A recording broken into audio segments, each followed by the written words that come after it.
Would you believe that they put a man on the moon? Who? Who, these guys? NASA. Oh, NASA. Yes, yeah, I think so. You believe that? Yeah, I believe it. Yes, you believe it. Good, that's all. That's sort of all at the end of the question, really. But you probably know that quite a lot of people don't believe it. Oh, No. Yeah, but, well, I sort of believe one thing. Oh. Yeah. Which is I kind of believe that they might have done some mocked-up fake photographs. Really, why? Because I was shown... Someone convinced me of it. Yeah. by talking about the angle of light and the shadows on the moon and all that. But then I did an advert with Patrick Moore, and I said, "So, Patrick, did they land on the moon?" And he looked so annoyed with me. Yeah. Actually, he explained to me how he had helped map the moon for NASA, and he'd spent years on the project, and the landing site was partly his idea, and if I ever spoke to him again, he was going to be sick in my eyes.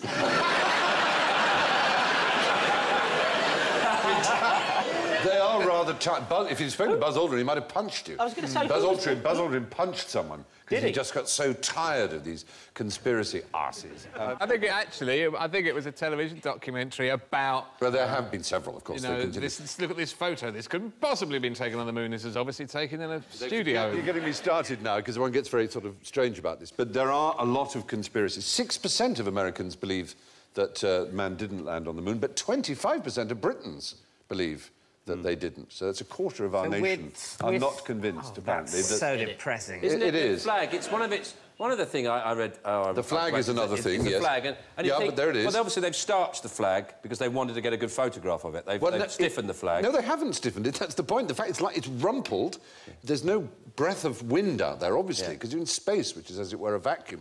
But what there is movement. If you impart movement to something, it doesn't stop moving for a long time because there's nothing to... There's no resistance against it. So they unpacked it, unfurled it, put it down, and it moved back and forth. People said, breeze. Ha-ha. As if, A, they would be stupid enough to fake it and allow the tape that had the breeze in it to go out. But also, if you went to the moon, the least you'd expect is a flag moved a bit strangely. You know what I mean? You're expecting to make the soup dragon, and you think, OK, he's not there. The flag moves a bit strangely, I can go with that. Yeah. Why isn't one of them holding up a camera? Because you can see him reflected, the one taking the picture's reflected in the visor of the one, and he's not holding up a camera like that, you see. But that's because they didn't, in the visors, put a camera up in front of their visor. They were mounted. You couldn't really actually imagine them getting a camera out, you know, click, like that. wind it on. I'd like to go to the moon. You would like? Oh, yeah, I'd like to do that. Yeah. I mean, two of the other things, just in case people are saying, but you haven't mentioned the clincher. One was the idea that below the lunar module that landed, there was no crater or sense of disturbed dust. The fact is, the engine's cut off and it hovered down and it very, very quickly landed. And unlike in science fiction films, it doesn't send out spears of flame as it descends.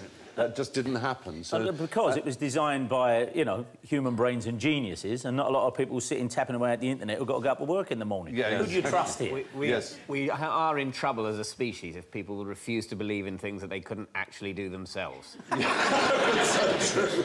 So true. And the other one was the footprints. They said, look, there's too much moisture because look how clear they are.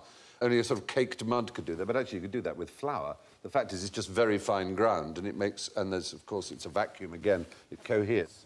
And the other thing with the mirrors that Apollo 12 astronauts put on the moon, which are now used for bouncing lasers off, for detecting, for example, how far the moon is getting away from us. And you can make incredibly accurate measurements because of mirrors on the surface of the moon. And perhaps, to me, the clinching one is that America's enemy at the time in the space race was the Soviet Union.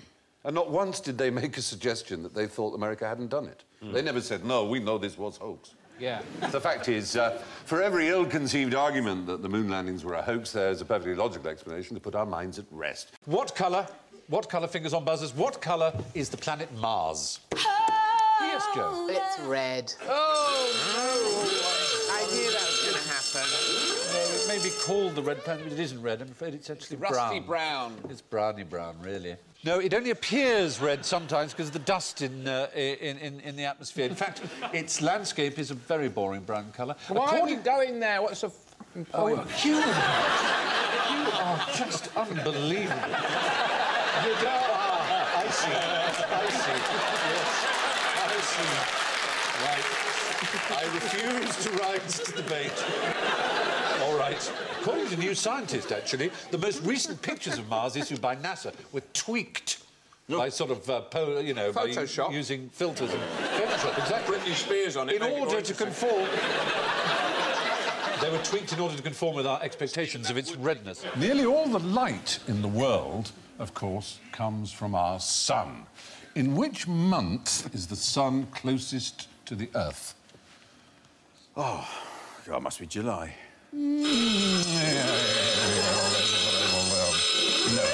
Well, isn't it the same distance from the Earth all the time? No, because it's an elliptical orbit. January, February, March, April, May. Yes, you're right first time. January. Yes, people make the mistake that summer is somehow the time when the Earth is closest to the sun. Well, look at that, is summer, mate. No, summer is not when the Earth is closest to the sun. It happens to be in January in the southern hemisphere that summer, but in the northern hemisphere, the sun is closer to us in January than it is in July. The tilt of the axis, when the maximum amount of sunlight is on and you have the longer days, that's what makes the seasons, not the closeness of the sun to the Earth. What was interesting are the tropics. The first person to reason the tropics were not hotter because they're nearer the sun, but because a smaller area is lit by an equal amount of light compared to other latitudes was George Best. It was absolutely true. It was George Best who worked that out. Oh, you've lost it now. You've completely lost it. You're going to have to hand this over to someone else. It was George Best who was killed 2 years later in a duel in 1584. Yeah. But, he was an Elizabethan scientist.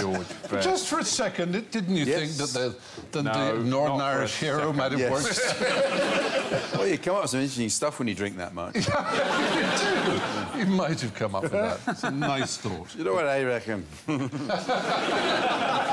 Kind of creature was actually the first to be sent into space? A monkey. Oh, dear. A squirrel monkey.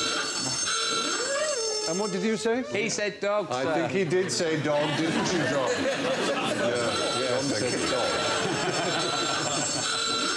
I bet it was something that they didn't know had gone into No, they space. sent it deliberately. Fly. Fly is correct. Do you know what kind of fly? What sort of flies they always... Fruit fly. You divide points between yourselves. Very good indeed. Why did they do that? Well, they're very light, so there was no payload. They sent them up in July 1946 on an American V2, along with some corn seeds. But fruit flies, why are they used so much in science? Because they can talk and they tell you exactly what's going on. If you're a fly and it's weightless, what happens then? You suddenly sort of stop flapping and go, hang on. This is what I've always dreamed of. No effort. They just say like that.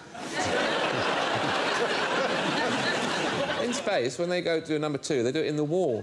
They dock into the wall. Yeah, all right. All right, thank you, Davis. So, one of the things about fruit flies is... Thank you. But there's no sound in space. No. So you can't hear your own parts. He's so amused. That's what's so sweet. He is absolutely adoring it. No, 61% of all known human disease genes have a recognisable match in fruit flies. Fruit flies also go to sleep at night, rather sweetly. If they get a cold, then they get the common cold. But they well be one of them.